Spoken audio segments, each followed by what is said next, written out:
If you were really in that situation, it will really be like a cosmic horror. Yeah. Okay, yeah. They are interactable, so of course, especially here he's clicking on the houses, and that's why he's talking with the neighbors. But there's also one house, I'm not gonna spoil, but one house that you have to enter in a different way. Hi gamers and developers, and welcome to another GDT vlog. On today's vlog, we're going to interview Team 2 of the DreadXP Extraterrestrial Terror Gem. So we have one team member here. Hi everyone. And I will let them present themselves in just a little bit, but first on the gem. So this was a 2-week gem, right? And it had the theme of cosmic horror, crop circles, and aliens. And I think that's essentially it. We already made the vlog of Team 1, I think probably has released by now, so you already know about this gem. But today we're going to talk about Team 2.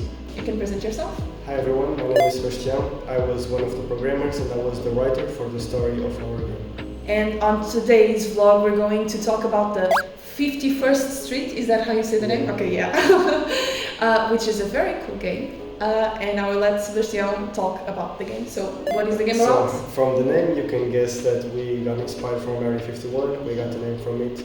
And the game is about a girl that moves to a new street, to a new neighborhood. And she starts to notice that there are some weird things happening in the neighborhood. There are some people that are ending up dead, and one of the neighbors says there might be an alien in the neighborhood. So your role is to find out who is the alien and to present the evidence to the police to get them arrested. Mm-hmm. So first I'm just gonna say, Sebastian here is a programmer, but the art of the game is like really cool, and you'll get to see it in a bit. But how did you guys come up with this idea? We wanted to do something like a visual novel because it was my first time writing a story for a game, so I wanted to try writing a visual novel. And we got to the idea of we need to do something with aliens and terror, and we got to the idea of having like an imposter among us, something that we had to discover and we didn't know who it is. I think you guys actually filled all the 3 parts of the theme, right? So you did the kind of the crop circles with, you'll see like the paintings that you see, the aliens obviously is the theme of the game, and the cosmic horror, I'm guessing it's like the alien that comes from the space, or the kind of one of the evidences that you can find. It's more like the atmosphere, like if you were really in that situation, it will really be like a cosmic horror. Yeah. Okay, yeah. I think we can start showing the game. Okay. So you actually did this in Godot, right? Yes. So how did you program the visual novel aspect of the game, and how did you program like the finding evidence and calling the cops and stuff like that? Honestly, it was my first time using Godot, so I was a bit nervous. And Thiago had more experience, the other programmer had more experience in Godot. So we did things like collecting the evidence and things that required more knowledge of the engine. And we used a plugin called Dialogic, I think, to integrate with the dialogue with Godot. And I worked on the story, and I also worked with integrating Dialogic with Godot. Yeah, I was gonna say that initially when I opened the game, it really looked like a Rampy game, so I was really impressed that this was a Godot game, and it looks like made on a visual novel engine. So it's really cool, and I think you'll notice a little bit later on the game that you actually have areas that they are interactable. So of course, especially here he's clicking on the houses, and that's why he's talking with the neighbors. But there's also one house, I'm not gonna spoil, but one house that you have to enter in a different way. You already told us about how you come up with the idea of the game. Why like a detective finding evidence kind of inspiration? Why did you choose this? We start to get inspiration from TV shows and movies that we thought would look cool with the cosmic terror, and we got to the idea of having an imposter, an alien that was hidden among us.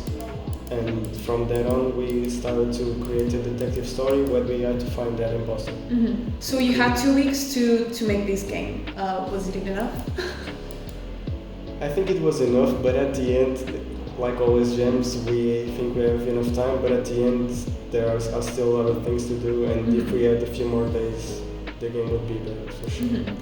Do you think that you could have benefited from more time? Because some of the teams here say that too much time can make you lazy. Yes, for sure. The time interval that was this jam, at the same time Tiago was having a lot of projects, I was having a lot of projects, and Yeah. I was also having a lot of stuff to do. And I think it didn't really go at the right time. The time amount itself, it was okay, but the dates weren't really in our favor. Yeah. Okay. Yeah, I think that's normal. But regarding the gem itself, would you recommend this gem? And do you think this time frame Yes, is for sure. appropriate? For sure, it was really fun to do. Did you think that maybe the theme could have been more like specific?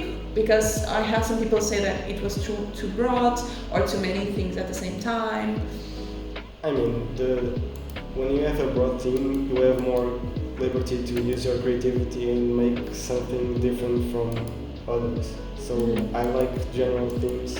If it was too specific, I think the games would be too much alike.